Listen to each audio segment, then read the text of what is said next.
मोदी सरकार दावा करती है कि 70 सालों में देश में कुछ भी नहीं हुआ।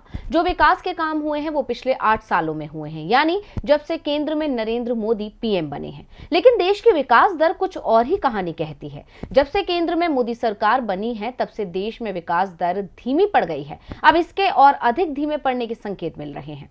मोदी सरकार सत्ता में आने से पहले ये दावा और वादा करती थी कि देश में विकास की रफ्तार को तेजी से ऊंचाइयों तक ले जाने का काम करेगी। जो काम पुरानी सरकारों ने नहीं किया वो मोदी सरकार में होगा। लेकिन सरकार के दावों के उलट देश की विकास दर लगातार सुस्त होती जा रही है। अंतर्राष्ट्रीय रेटिंग एजेंसी फिच ने दावा किया है कि मोदी सरकार में भारत की विकास की रफ्तार और धीमी हो सकती है।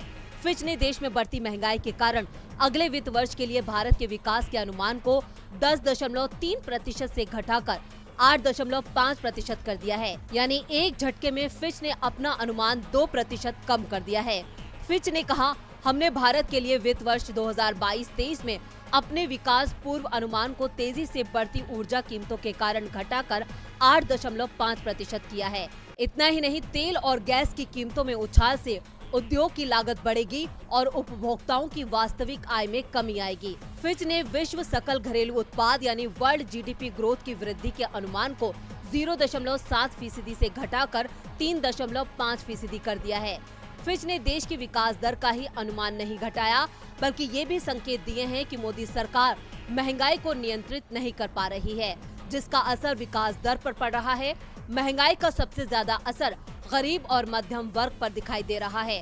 बेतहाशा बढ़ती महंगाई के कारण हर चीज गरीब और मध्यम वर्ग की पहुंच से बाहर होती जा रही है। आसमान छूती महंगाई के कारण घरों के बजट पटरी से उतर चुके हैं।